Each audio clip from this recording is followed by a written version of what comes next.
Bueno, hermanos, hermanas, buenos días, buenas tardes o buenas noches, dependiendo en qué momento vean este video. Gracias a Dios damos por este tiempo. Es un honor y es un privilegio el poder hoy acompañarlos en esta pequeña reflexión del Home Semilla. El día de hoy me ha tocado a mí compartir una pequeña reflexión y digamos que así lo he tomado yo. Los Home Semilla son como una reflexión corta. Trataré de no extenderme mucho.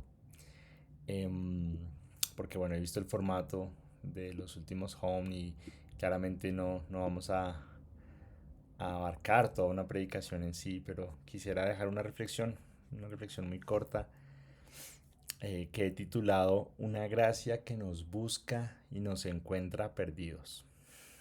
Así, sencillito. Damos gracias a Dios por este tiempo. Vamos a predicar a hablar un poco sobre la parábola de la oveja perdida. Una parábola que por demás pues creo que ya todos ustedes conocen. Así que vamos a leerla juntos.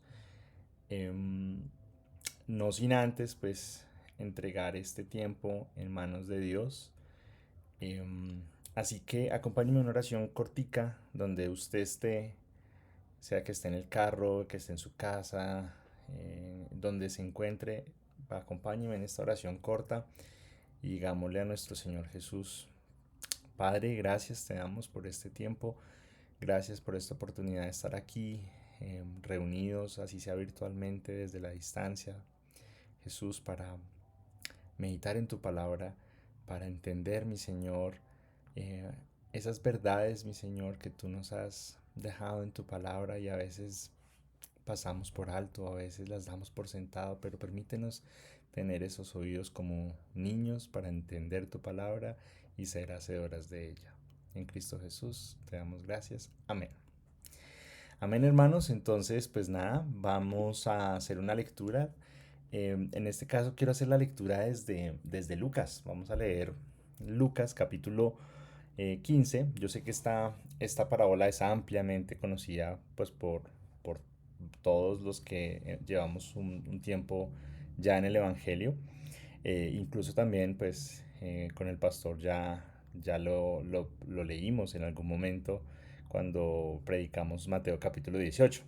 Pero en esta ocasión quiero remitirme a Lucas. Entonces vamos a leerlo desde la perspectiva de Lucas, ya que nos deja un par de detallitos interesantes y que quisiera que de pronto profundicemos un poquito. Entonces, pues nada, vamos a leer Lucas capítulo 15 y voy a leer de corrido, son apenas 7 versículos. Entonces dice así en versión Reina Valera: Se acercaban a Jesús todos los publicanos y pecadores para oírle, y los fariseos y los escribas murmuraban diciendo: Este a los pecadores recibe y con ellos come.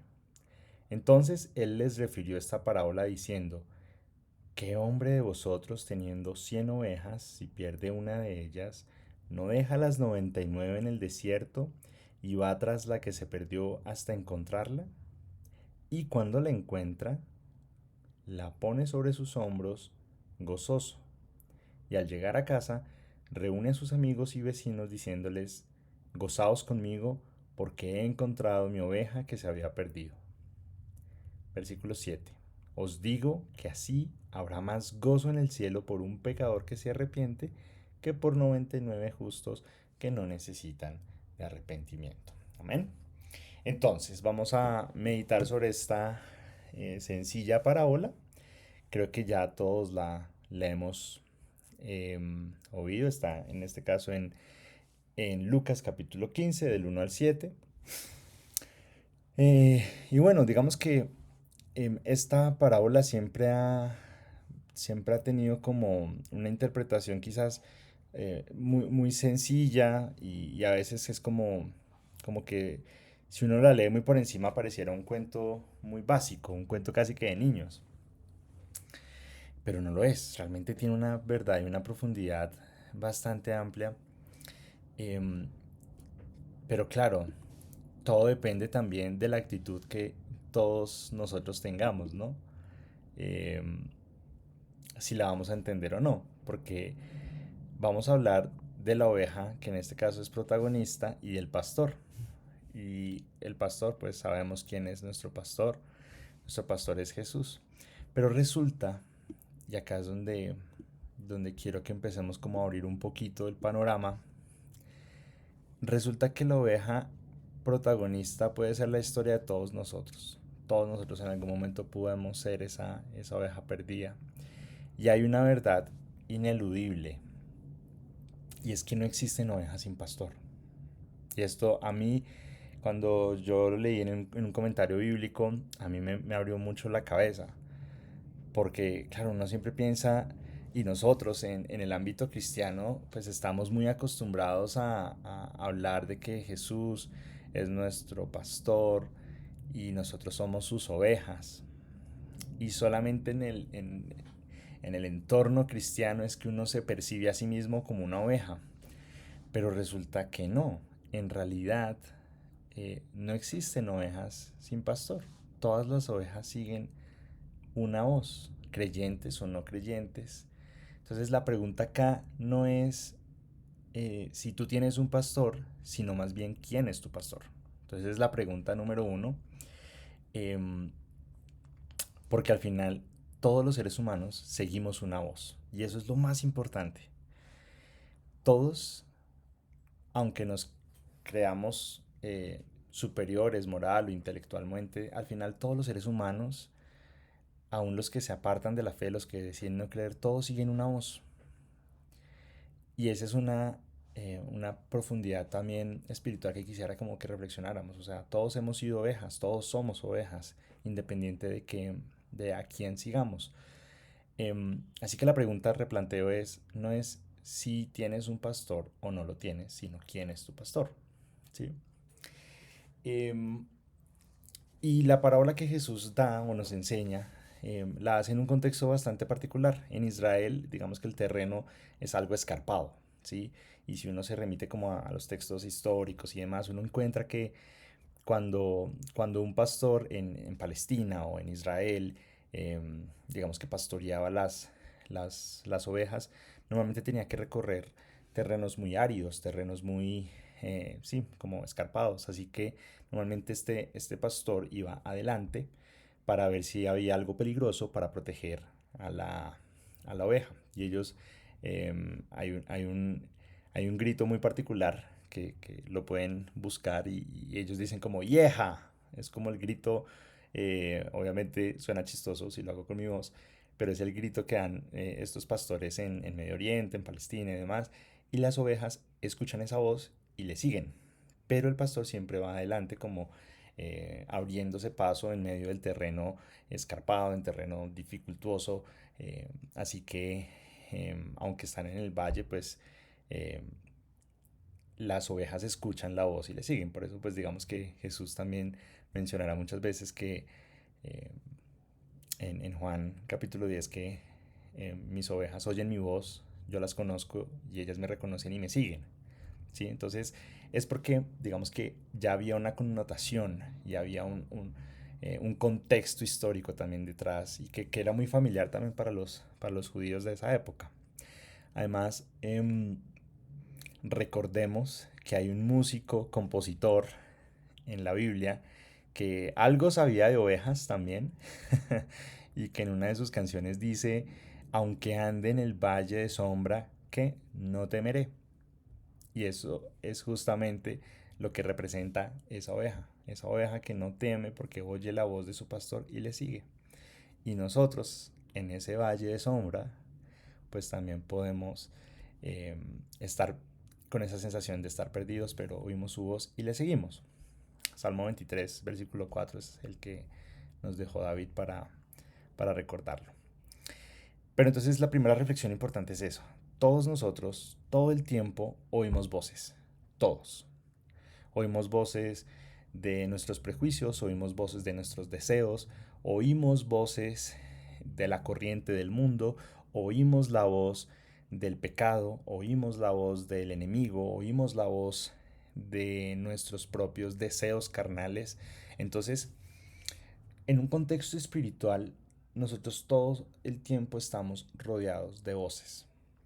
El punto es escuchar aquella voz que me quiere pastorear y distinguirla de las voces que no. Así que esas voces, tarde o temprano, a todos nosotros nos van a pastorear. Y por eso insistía al principio en recordarnos que este tema de ser ovejas no es solamente para los cristianos, es para todo el mundo, todos los seres humanos en esta gran interpretación pues que hacemos a partir de la parábola de Jesús, es que todos somos ovejas, toda la humanidad es ovejas y tarde o temprano alguna voz nos pastorea a nosotros. Em, entonces, cuando nosotros entendemos eso, pues ya nos cambia un poco la perspectiva, ¿no? Porque el problema no es que nos convertimos en ovejas cuando somos cristianos, no, ya lo éramos, solo que ahora escuchamos a un verdadero pastor, porque no hay ovejas sin pastor, y eso es un punto importante. Todo el mundo sigue a alguien. Y otra cosa que me parece importante de esta reflexión, que digamos que normalmente hemos tenido esta tendencia eh, a pensar, y bueno, digamos que hay algunas corrientes lo sostienen y lo predican, que eh, digamos que los fariseos son como esas 99 ovejas. Yo hablo a nivel personal y después de pronto de leer un poco este pasaje y varios textos también de referencia, yo honestamente no creo que los fariseos sean estas 99 ovejas. De hecho, Jesús en Lucas, particularmente en el capítulo 15 de Lucas, va a hablar varias parábolas. Y yo creo que em, es en la tercera parábola del capítulo 15 de Lucas que Jesús se va a referir a los fariseos como el hermano mayor. Pero eso está hasta la tercera parábola. Em, las 99 ovejas, de hecho, dice que son justas. ¿Sí? O sea, no tienen, digamos, un problema. Las 99 ovejas son justas, no han actuado mal. ¿Sí? Se han portado bien, han sido obedientes. Es lo que nos dice también digamos, el texto. Entonces, em, si vamos leyendo como en el verso a verso, dice, bueno, se acercaban a Jesús todos los publicanos y pecadores para oírle, y los fariseos y los escribas murmuraban diciendo, este a los pecadores recibe y con ellos come, ¿no? Entonces él les refirió esta parábola diciendo. Entonces, claro, si uno se queda solamente con eso, uno podría decir que Jesús va a referirse a ellos inmediatamente en esta parábola, pero en realidad él se refiere en varias parábolas, nos deja ver un poco cuál va a ser el mensaje que le va a transmitir a ellos. Pero en este mensaje todavía no llega a los fariseos. Eso es lo que yo quiero llegar. Él dice, bueno, ¿qué hombre de vosotros teniendo 100 ovejas y pierde una de ellas no deja las 99 en el desierto y va tras la que se perdió hasta encontrarla? Entonces miren lo que ocurre acá. ¿Qué hombre de vosotros que ya tiene 100 ovejas, pero una de ellas que se pierde? ¿No deja las 99 en el desierto y va tras la que se perdió hasta encontrarla? Em, lo que nos está diciendo ese texto, que es digamos un poco el hilo teológico que yo trato de jalar un poquito y sin tampoco como meterme demasiado a profundidad, es que justamente, bueno, uno, el pastor va por la oveja que se pierde, ¿no? Todos en algún momento hemos sido esa oveja perdida. Y vamos a encontrar varias cosas muy interesantes que nos va a decir Lucas. Así que vamos rápidamente a llegar al versículo 5. Miren lo que pasa cuando el pastor encuentra esa oveja. Dice, y cuando la encuentra, versículo 5, la pone como sobre sus hombros gozoso. En Palestina y en el Medio Oriente, esto lo pueden investigar, cuando hay una práctica muy común, cuando un pastor encuentra una oveja perdida, normalmente le quiebran la patica. Es algo que me pareció como curioso, puede ser un poco cruel, pero es lo que suele ocurrir. Y así se la echan al hombro y lo que empieza a hacer el pastor cuando la carga en el hombro es que le empieza a hablar a la oveja. Claro, uno podría decir, venga, pero ¿por qué no, versículo 5, ¿no? ¿Por qué no sencillamente la llevó de vuelta al rebaño y ya en la casa le rompe la patica a la oveja para que aprenda? Digo, porque la necesidad de el gozo, como dice ahí, ¿no? Porque dice en versículo 5 y la puso sobre sus hombros gozoso. O sea, fíjense que el pastor va, la encuentra, probablemente está muy lejos esta oveja, y tiene que devolverse todo el camino de regreso, pero se devuelve con ella en sus hombros, a cuestas. Eso quiere decir que aquí hay un gozo en ese, digamos, sufrimiento que padece en este caso el pastor al traerla de vuelta. ¿Por qué no la trae de vuelta, no sé, con algún tipo de bastón, alguna correa o algo que le permita a ella volver, el no tener que cargar el peso sobre sus hombros y ya una vez que esté en el redil, pues ahí sí corregirla o quizás romperle la patica, porque eso es lo que tienden a hacer los pastores y esto es real. Pero resulta que no. Este pastor la coge donde está y aquí, digamos, hay dos interpretaciones y aquí sí lo dejo como a- como ustedes quieran creerlo. Digamos que yo ya eh, digamos que quise adaptarlo un poco también desde el contexto real de cómo los pastores, digamos que actúan con sus ovejas en estos terrenos. Pero él sencillamente se la puede haber echado al hombro, escenario uno y la trajo de vuelta, así como lo está mencionando Jesús en la parábola. O escenario 2 quizás le quebró la patica y se la carga en el hombro y va de regreso hasta el redil. Y acá es donde me parece, o donde está para mí uno de los mensajes más bonitos, y es que si Jesús nos encuentra, es probable que nos partan la patica. Es decir, es probable que algo tenga que corregirnos. Y puede doler. Y va a doler. Pero Él nos va a cargar en sus hombros. Y nos va a hablar todo el tiempo. Y esto es lo más importante. Porque lo que hace el pastor de regreso al redil es lo que va a determinar que esta oveja escuche esa voz, la conozca, la reconozca y le siga.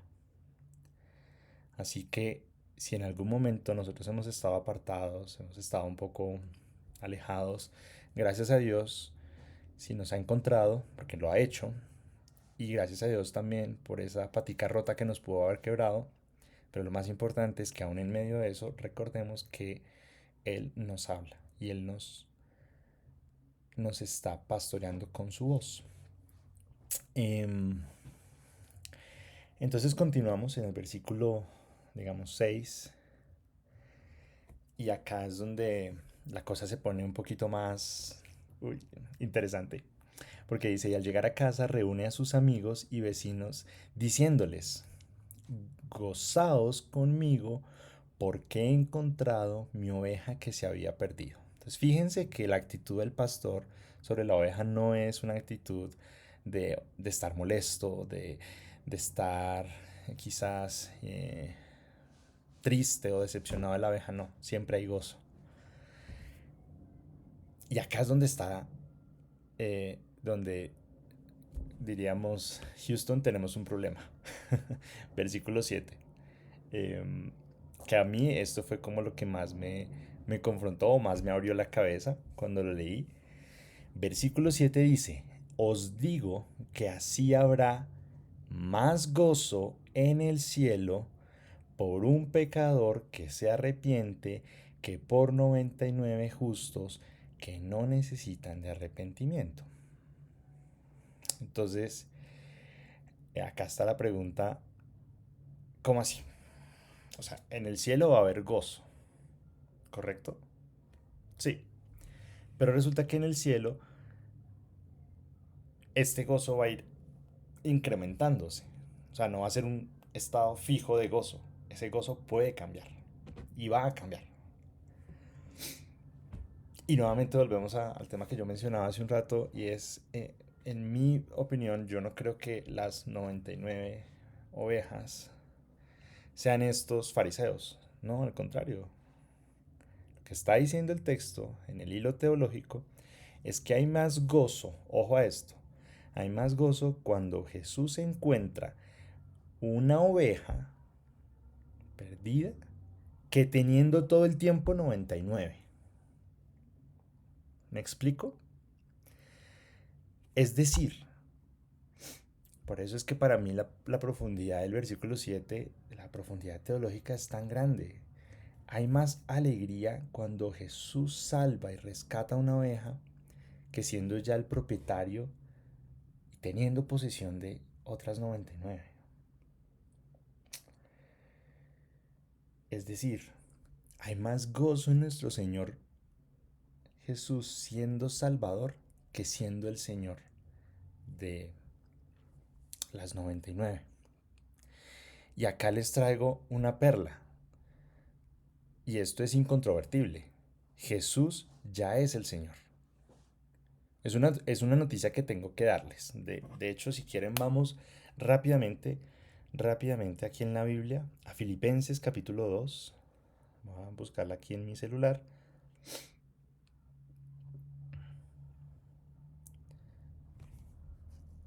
Acá dice... Ta, ta, ta, ta, ta.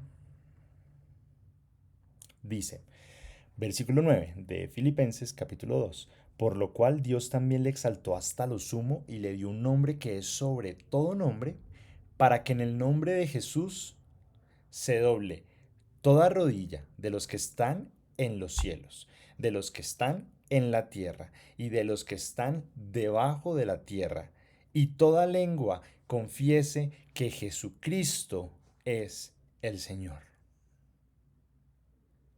Así que Jesús sea tu Señor no depende de tu opinión.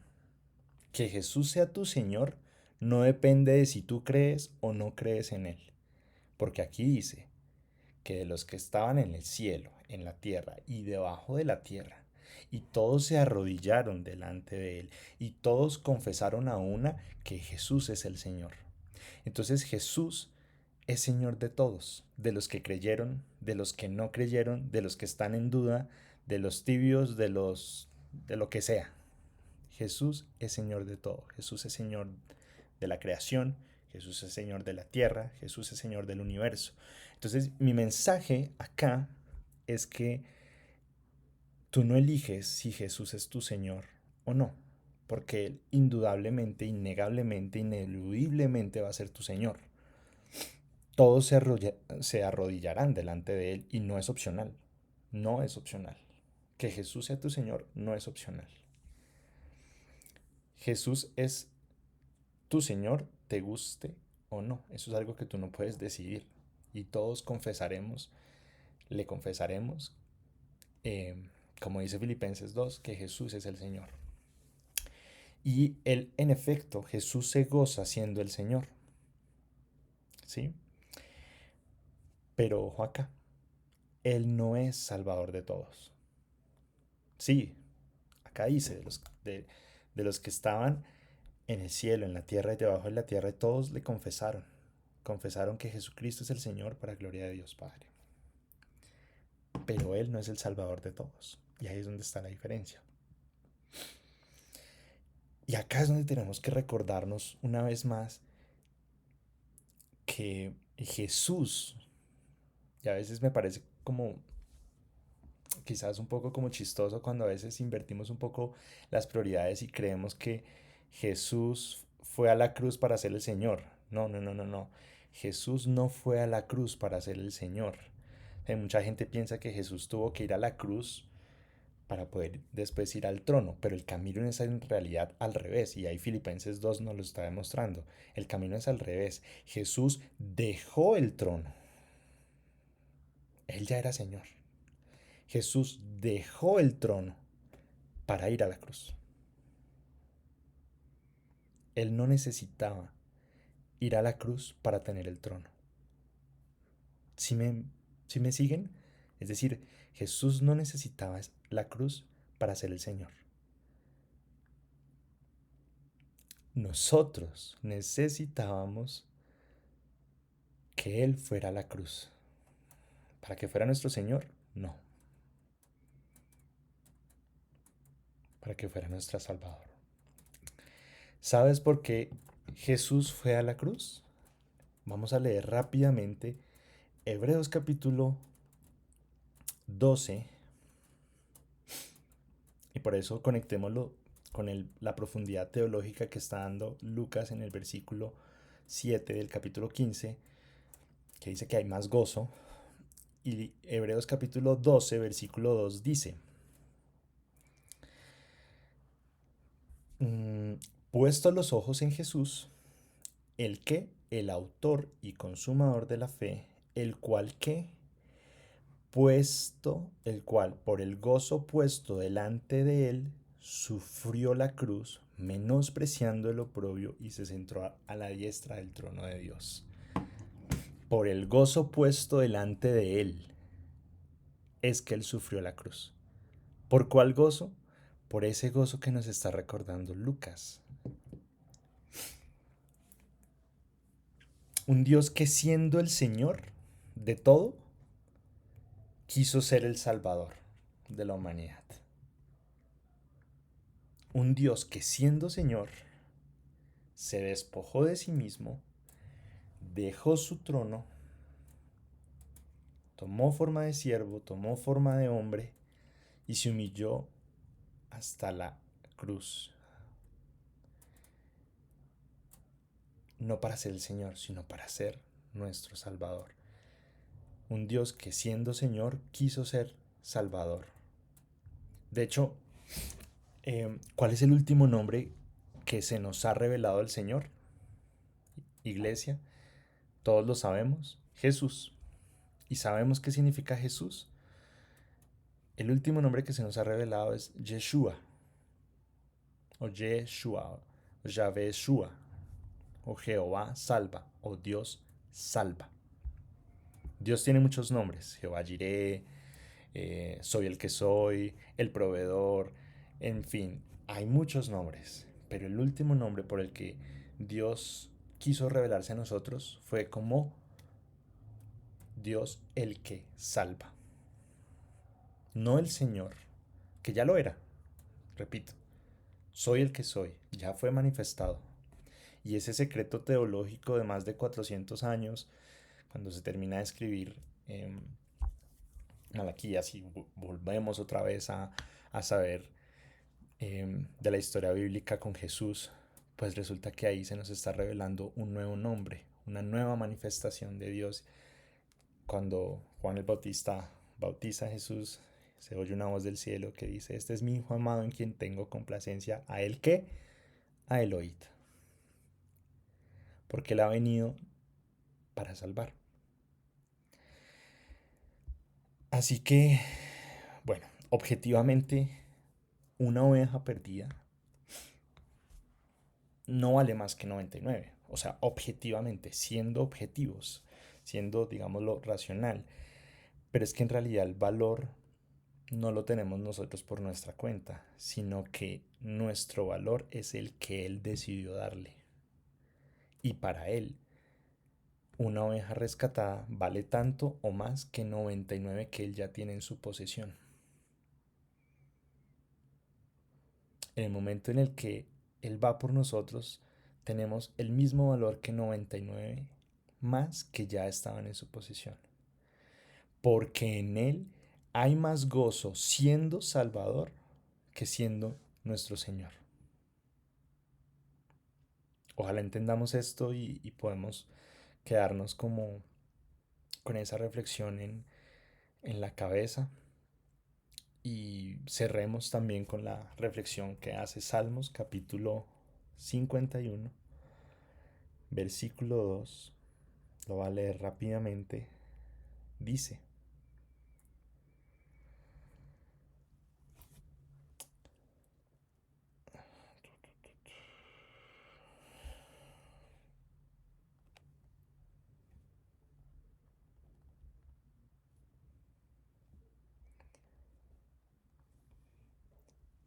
Salmo 51, versículo 12 dice, bueno, desde el 10.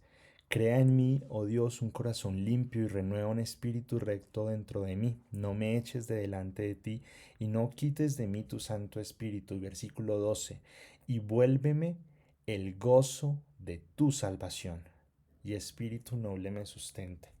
Porque sí, así es, iglesia. En el cielo habrá fiesta y habrá gozo. Y habrá gozo por 99 que ya están en su posesión, pero por una oveja encontrada, una oveja que se arrepiente, una oveja que recibe la salvación, hay más gozo en un Dios que ha decidido ser nuestro Salvador, aún por encima de su señorío. Hay más gozo en nuestro Dios siendo nuestro Salvador que siendo nuestro Señor. Así que nunca olvidemos eso y siempre recordémonos que ese precio que Él pagó no lo hizo porque al dejar Él iba a alcanzar un más alto lugar de excelencia, un trono, no. Él ya dejó ese trono, nos salvó porque había más gozo en Él al salvarnos que siendo nuestro Señor, que ya lo es. Así que recordémonos siempre eso y recordémonos volver siempre al gozo de tu salvación. Vuélveme el gozo de tu salvación y espíritu noble me sustente. Recuérdanos, Señor, ese gozo de tu salvación. Así como tú estás celebrando, que nosotros también tengamos ese gozo y esa certeza y esa seguridad de que nuestra salvación es un motivo de celebración y de que hay fiesta en el cielo. Así que nada, iglesia, esta era una pequeña reflexión. Eh, Recordemos siempre, pues nada, que somos unos privilegiados y por eso titulé esta pequeña enseñanza como una gracia que busca y nos encuentra perdidos. Pero gracias a Dios por ese pastor que vino hace más de 2000 años, murió en la cruz, resucitó y ahora escuchamos su voz y ahora le seguimos, le oímos y tengamos siempre la certeza, como dice el Salmo también, que si nuestro pastor es Jesús, nada nos va a faltar, nada nos faltará. Si el Señor Jesús es nuestro pastor, tenga la seguridad de que Él nos va a encontrar. Aunque andemos en valle de sombras, no temeremos mal alguno y recordemos que nada nos podrá separar de este pastor, ni la vida, ni la muerte, ni ángeles, ni potestades, ni lo porvenir. Y ahí podríamos recitar todo Romanos 8, pero sabemos y tenemos esa convicción en el corazón. Nada nos podrá separar y Él nos va a encontrar siempre. Así que nada, muchísimas gracias a todos. Les envío un enorme abrazo, un saludo para todos. Por favor, ejerzamos nuestro derecho y nuestro deber también ciudadano al voto. Sé que hoy es una fecha un poco complicada, también aprovechemos para orar y para tener en nuestras oraciones al país, que esta polarización tan marcada que hay hoy en día no nos divida más como país y que no nos perjudiquemos unos a otros y que este es el momento también de que nosotros como cristianos actuemos con la dignidad que representamos al ser hijos de Cristo, ser hijos de Dios y es nada, amor los unos por los otros, siempre tener a consideración de que no hay bandos, no hay enemigos. Oremos por nuestro país, oremos porque también nuestra nación se fortalezca, no se divida más y que pase lo que pase en estas elecciones, pues al final Dios es el que tiene el control y que nunca se nos olvide eso, que Dios es el que tiene el control y que Él es nuestro pastor. Nuestro pastor o la persona a la que nosotros le escuchamos la voz no es la persona elegida en unas elecciones, no es un político, no es nuestro jefe, no es nuestra persona, no es nuestro superhéroe, es Jesús, es Dios. y que ese sea también el anhelo del corazón de todos y ese es también mi deseo para ustedes. Así que nada, iglesia, les mando un abrazo enorme. Espero poder acompañarles próximamente, podernos ver el próximo domingo. Y pues nada, Dios los bendiga a todos. Abracitos, besitos a todos. Mi Dios me los bendiga. Y pues nada, que tengan un resto de día en victoria y en bendición. Chao, iglesia.